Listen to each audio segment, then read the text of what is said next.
meilleur ami.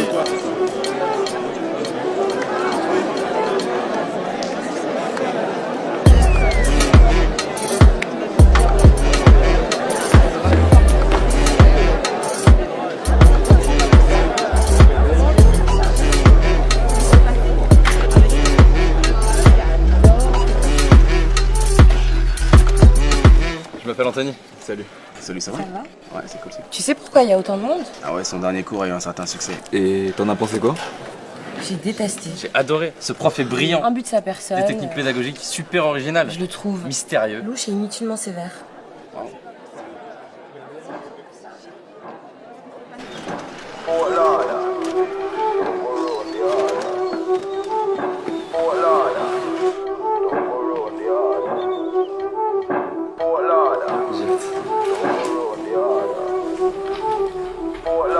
Surtout te fais pas remarquer et reste bien attentive.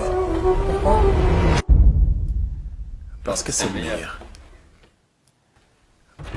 I see him, so me do it. Vous êtes sûrement inscrits à ce cours en pensant y trouver la vérité absolue. So me do it. Eh bien, je peux tout de suite vous dire Hey yo, que vous aviez raison. just touched down in another Do it. Je suis le professeur Guillaume Détalès et bienvenue dans mon cours de psychologie sociale. So me do it. Comme on préfère l'appeler, comment sortir de la friendzone. C'est mon imagination ou le nombre de mes élèves a considérablement augmenté depuis la dernière fois. Bon, commençons. Je vous rappelle que la friendzone serait un endroit psychologique dans lequel on se retrouve piégé lorsque l'on ressent des sentiments amoureux envers quelqu'un qui n'a que des sentiments amicaux à notre égard. Qu'en avons donc conclu la dernière fois. Pourquoi? Qu'il y a la seule friendzone qui existe et celle dans laquelle on se met seul en se comportant trop amicalement avec quelqu'un qui nous plaît. Et donc? Alors sortir de la friendzone consiste tout simplement à changer son comportement. Opter pour le comportement séducteur au dépend du comportement amical. En gros, ça dépend que de nous. Très bien, maintenant faites-vous plaisir et donnez-moi des signes. Des signes qui nous montrent que nous nous sommes probablement mis dans la friendzone. La voix au téléphone. La voix. Si on s'appelle le soir et je prends pas ma voix grave de m'être fatigué, c'est clairement la friendzone. Très bien. Quelqu'un d'autre? Si je réponds rapidement à son message alors qu'il a pris des heures avant de me répondre, c'est la friendzone. Pourquoi? Parce que si c'est un pote et qu'il met des heures avant de me répondre, c'est pas grave, je peux répondre vite. Par contre, si c'est un flirt, faudrait pas qu'il croie que je guette ses messages. Plutôt qu'il le sache, c'est ça? Exactement. C'est plutôt une question sur un des signes. Accélérez, accélérez. Vous voulez que les gens nous quittent avant la fin de l'histoire ou quoi? Si elle like ou commente notre dernier post Instagram, c'est bien parce Pas que... forcément, mais si elle like une photo de vous qui date de 3 ou 4 mois, c'est bon signe. Parce que là, elle veut vous montrer qu'elle a remonté votre profil. Un dernier? Mais qui l'ont eu, Les deux tapes sur l'épaule. Les deux tapes. Alors, après avoir rigolé ou qu'on est en train de se dire au revoir, une fille qui est à l'aise avec un garçon aura tendance à poser sa main sur son épaule. Alors si c'est juste poser ou caresser, c'est bon signe. Par contre, si elle tapote son épaule, là, croyez-moi, c'est la friendzone. D'accord. Très bien. Écrivez le sous-chapitre comment désamorcer le processus d'amitié. Désamorcé? Un problème? Vous en parlez comme si c'était une bombe, comme si c'était mortel. Depuis quand est-ce que l'amitié est quelque chose qu'il faut redouter à tel point qu'on doive la désamorcer? Bon, vous avez l'air d'avoir perdu un ami. Et vous êtes persuadé que c'est à cause de moi? Quoi, c'était votre meilleur ami? Écoutez, ce n'est pas de ma faute si votre ami C'est n'a... vous qui avez déclaré que la friendzone n'existait pas. C'est depuis vous qu'ils remettent tout en question si on a le malheur de leur envoyer un cœur bleu. Vous avez créé des monstres incapables de se contenter d'amitié. Depuis vous, dès qu'ils ont l'impression de détecter un signe d'une soi-disant friendzone, ils ont subitement envie d'en sortir.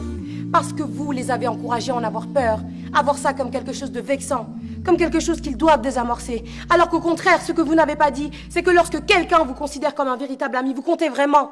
Et bien plus qu'un énième crush comme on en croise 1 million dans une vie. Bien plus. Vous avez créé des monstres. À votre avis, combien de couples se sont formés depuis votre premier cours Comment sortir de la friendzone? Combien ont réussi à transformer leur amitié en relation amoureuse? Amitié qui durait sans doute depuis des années. Des centaines? Des milliers? Combien? Et ces nouveaux couples, on dirait quoi? 6 mois? 1 an? Grand max? Vous êtes persuadés de créer de l'amour, alors que tout ce que vous faites, c'est détruire de l'amitié. Parce que l'amour échoue bien plus facilement que l'amitié. J'ai compris ce que vous essayez de nous dire, mademoiselle. Ali, Je ne vous ai pas demandé votre nom. Eh bien, je vous l'ai donné quand même. Vous avez terminé, mademoiselle Alia.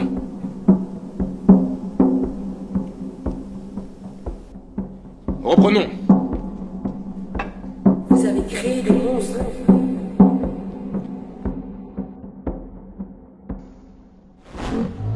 Détruire de l'amitié.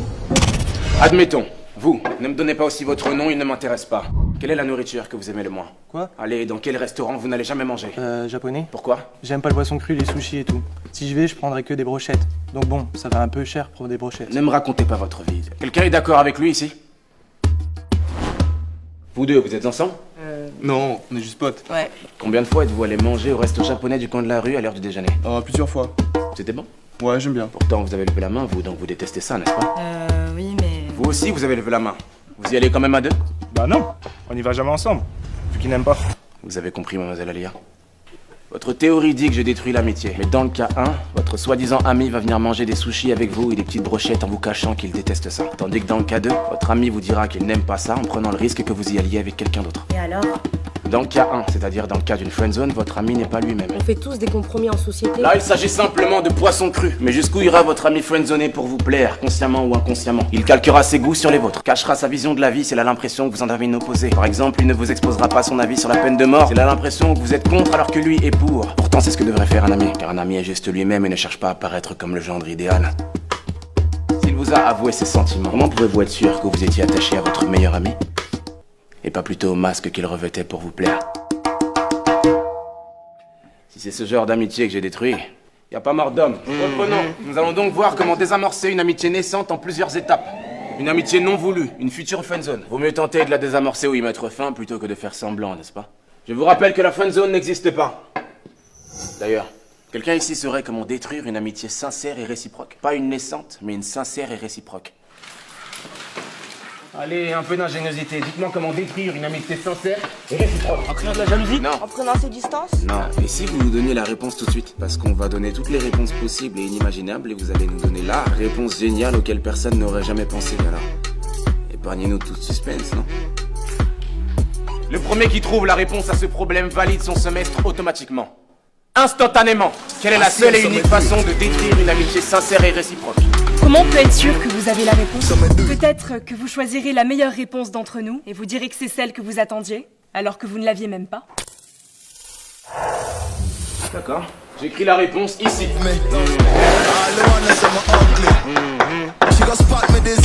Vous avez jusqu'à la fin du cours pour la trouver. Avec vos histoires de sushi, vous vous rendez compte que vous dites presque si l'ami n'est pas sincère, c'est de notre faute? Vous lâchez pas le morceau, vous. Mais c'est de la faute des théories comme les vôtres, en fait. Comment un ou une amie qu'on connaît depuis des années peut basculer de l'autre côté, subitement? Mais lui avez-vous dit clairement qu'il n'y aurait que de l'amitié et jamais autre chose entre vous? Non, mais... Alors il a le droit de tenter sa chance puisque la friendzone n'existe pas. Mais on n'a pas forcément besoin de le dire, en fait. Ça se voit dans l'attitude quand c'est qu'amical et que ça ne peut rien être d'autre. N'importe qui le verrait, vous croyez? À part quelqu'un à qui vous avez monté la tête avec vos théories, n'importe qui serait capable de détecter une attitude purement amicale. On parie? Donnez-moi votre numéro de téléphone. Quoi? Vous voyez l'homme de ménage à l'extérieur de l'amphi? Il s'appelle Richard, il travaille dans cette université depuis un peu moins d'1 an et il est homosexuel. Allez lui parler, invitez-le à sortir comme manger ou ce que vous voulez. Invitez Richard mais purement amicalement comme vous dites. Vous prétendez que n'importe qui reconnaîtrait votre attitude amicale. Mais si Richard croit plutôt que vous lui faites des avances, alors il vous dira qu'il est homosexuel et qu'il n'est pas intéressé. Dans ce cas-là, je gagne le pari. Et dans le cas contraire, s'il accepte le rendez-vous, c'est qu'il aura reconnu vos intentions purement amicales. Et là, c'est vous qui gagnez le pari. Facile. Mais je n'aime pas les tricheurs, alors donnez-moi votre numéro de téléphone et cachez un écouteur dans l'une de vos oreilles. Je vous appelle en haut-parleur pour que tout le monde puisse entendre votre conversation avec Richard. Alors, pari tenu?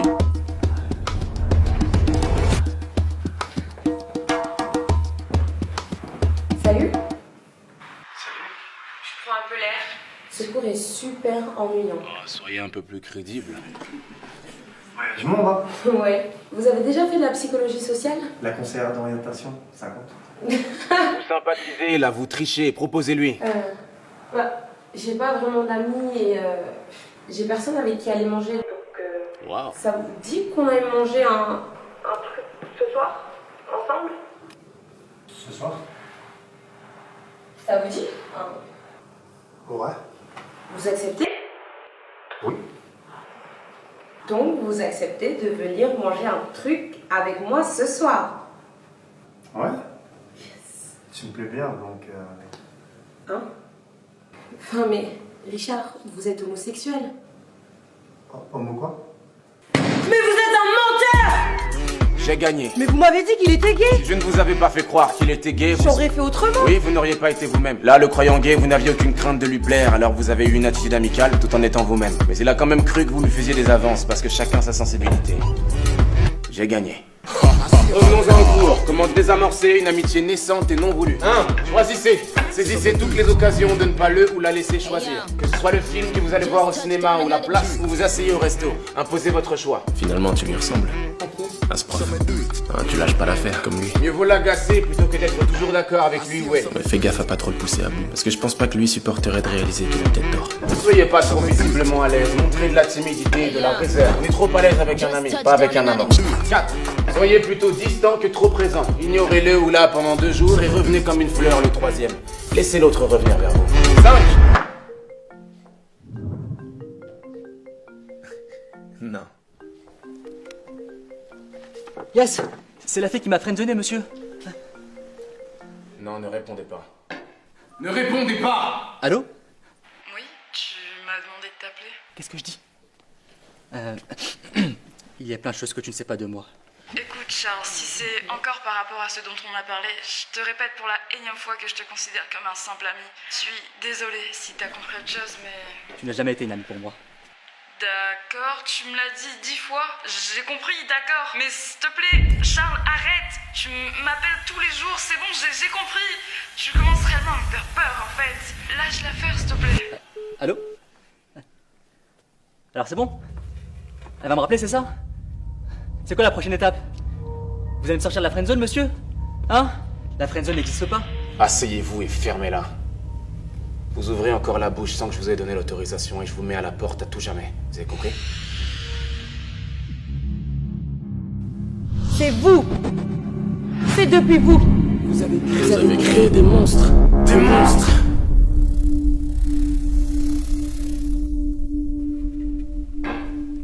Mademoiselle Alia, je suis désolé que vous ayez coupé les ponts avec votre meilleur ami, simplement parce que mon cours l'a poussé à être sincère avec vous.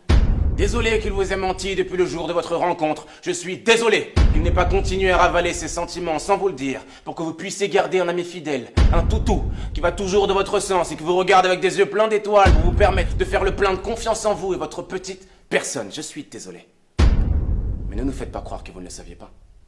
Vous faites semblant d'être remonté contre moi et mon cours, alors que vous n'arrivez simplement pas à avaler le fait qu'il vous estimait bel et bien comme un énième crush comme on en croise 1 million dans sa vie. Il était votre meilleur ami. Mais vous n'êtes visiblement pas assez bien pour être la sienne. Faites avec.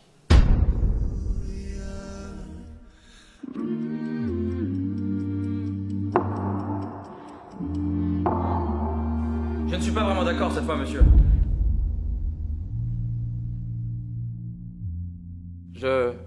Enfin, peut-être que son meilleur ami la considérait vraiment comme son ami, sincèrement. Ah, c'est donc lui ton ex-meilleur ami. Mais que suite à votre cours, qui était génial, peut-être qu'il s'est dit que s'ils s'entendaient si bien, peut-être que ce serait du gâchis de ne pas tenter de se mettre ensemble. Et puis, peut-être qu'à force d'y penser, il a fini par lui faire part de tout ça. Mais que ça a brisé quelque chose entre eux et qu'ils ont préféré s'éloigner.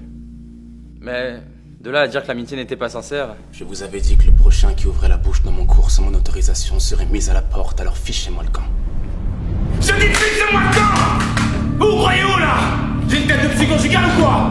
Vous croyez pouvoir venir dans mon cours, raconter vos sornettes, comme si j'étais un plateau télé? Et vous aussi, mademoiselle, vous créez des monstres. Sortez de mon cours et ne revenez jamais!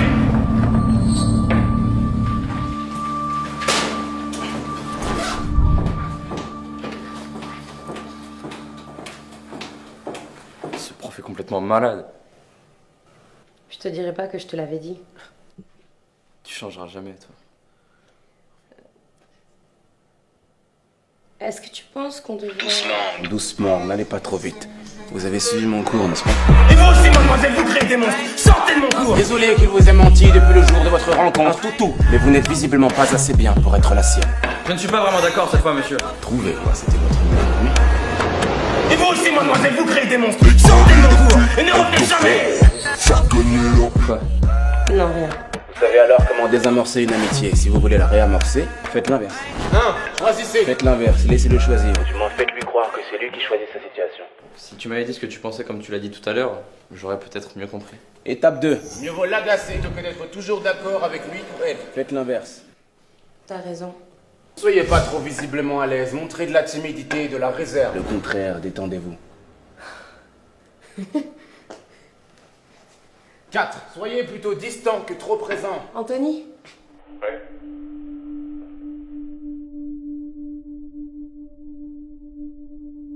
La friendzone n'existe pas. C'est un endroit psychologique dans lequel on se retrouve piégé lorsqu'on a fait une erreur comportementale. Ça arrive, ça se rectifie. Tu sais, on peut aller parler et manger à la pizzeria, là où on avait l'habitude d'aller. Mais l'amitié est un choix. La refuser en est un aussi. Non. Si vous choisissez de détruire cette chose inestimable délibérément pour je ne sais quel état d'âme, quelqu'un ici saurait comment détruire une amitié sincère et réciproque. Vous ne pourrez vous en prendre qu'à vous-même. Allons plutôt manger un burger. J'ai jamais aimé les pizzas. Les deux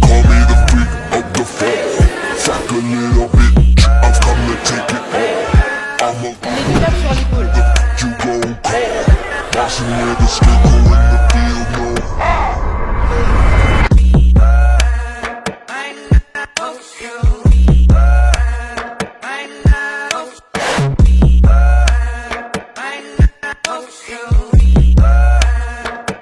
Yeah.